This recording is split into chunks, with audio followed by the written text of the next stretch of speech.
from you looking at this layout of what's been happening in cryptocurrency, the evolution of this technology, how has it rolled out differently than you could have imagined in two ways? One, the technology itself, and two, the human side of things, the human stories of the hackers and the financial folks and the powerful and the powerless, the human side of things. Yeah. Well, Cryptonomicon is pre-Bitcoin, it's pre-Satoshi, it's pre-blockchain, as you point out.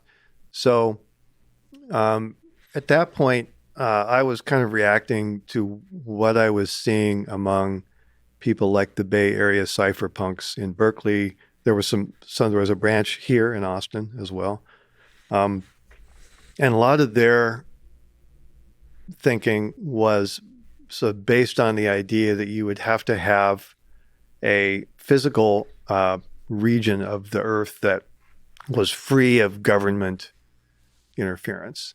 You couldn't achieve that freedom by purely mathematical means on the network. You actually had to have, a room somewhere with servers in it that a government couldn't come and meddle with. And so a lot of ideation happened around that view of things, that there were efforts to figure out jurisdictions where this might work. There was a lot of interest for a while in Anguilla, which is a Caribbean island that had some unusual jurisdictional properties. There was Sealand, which is a platform in the North Sea. And so there was a lot of effort that went into finding these physical locations that were deemed kind of safe. And that all goes away with blockchain. It's no longer necessary. And so that really changes the picture in a lot of ways, because you no longer have, from a novelist point of view, the old system was a lot more fun to work with because it gives you a situation where hackers are wandering around in strange parts of the world, trying to set up server rooms. So that's a great storytelling thing. There's still a little bit of that, right, in the modern world, but it's just there's several server rooms as opposed to one centralized one. Yeah. Yeah. And there's the new wrinkle is the need to do a lot of computation and to keep your GPUs from melting down. So people building things in Iceland or in shipping containers on the bottom of the ocean or whatever. But there's still governments involved, and there's still, from a novelist perspective, interesting dynamics. Mm-hmm. With is big governments like China and more sort of renegade governments from all over the world trying to contend with this idea of what to do in terms of control and power over these kinds of centers that do the mining of the cryptocurrency. Yeah, so we're in a stage now that kind of goes beyond the initial. Like there's the stuff I was describing in Cryptonomicon had a little bit of a air about it of the underpants gnomes, in that we're gonna build this system, and then we'll make money somehow. But the intermediate step was left out, and that is I think we're now sort of into that phase of the thing where Bitcoin, blockchain exists. People know how it works.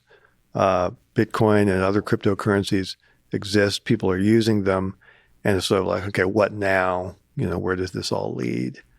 Do you have a sense of where it all leads? Like, is it possible that the set of technology kind of continues to have transformational effects on not just sort of finance, but who gets to have power in this world? So the decentralization of power. Big questions, right? So I guess there's a little bit of the cynic in me thinking that as soon as it becomes important enough, the existing banks and people in power are going to sort of control it. I guess an easy answer is that maybe it won't be a big change in the end. there's a utopian strain sometimes in the way people think about this that I'm not so sure about. Maybe. There is a technological aspect to Bitcoin and other cryptocurrencies that make it a little easier to pull along the utopian thread, Yeah. because it's harder for governments to control Bitcoin. Yeah. I mean, they have much fewer options. They can ban, they can make it illegal. It's more difficult. Yeah. So technology here is on the side of the powerless, the voiceless, which is a very interesting idea. Of course, yes, it does have a utopian feel to it, but we have been making progress throughout human history.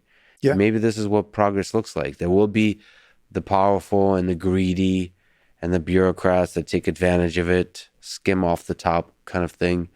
But maybe this does give more power to people that haven't had power before, in a good way, like distributing power and enabling sort of more greater resistance to sort of dictatorships and authoritarian regimes, that kind of thing. Mm-hmm. And also enabling all kinds of technologies built on top of it. Ultimately, when you digitize money, money is a kind of speech, or it's a kind of like mechanism of how humans interact. And if you make that digital, more and more of the world moves to the digital space. And then you can have then you can finally fully live in that virtual reality with the toaster. And then Yeah.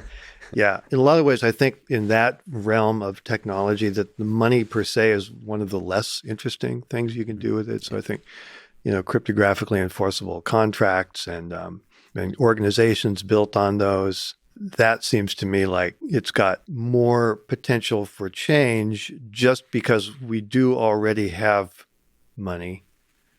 And although it's an old system, it's been digitized to a large extent by, the Stripes and the credit card companies of the world.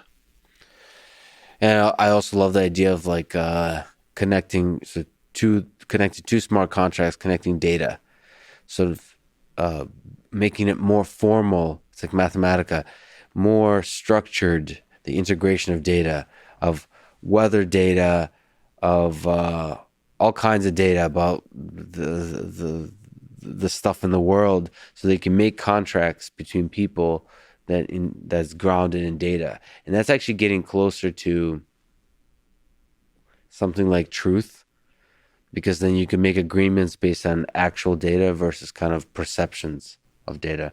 And if you can formalize, like distribute the power of who gets to tell the story, Yeah. that's an interesting kind of resistance Yeah. to, again, the powerful in the space of narrative. Yeah. David Brin has been saying for a while that the only way to settle arguments with, across the political divide is to make bets. So people can say, the election was stolen, or, whatever controversial position they're taking. And they'll keep saying it until you wager real money on it. Mm-hmm. So maybe there's something there. If you could kind of turn that into put a user interface on that, saying,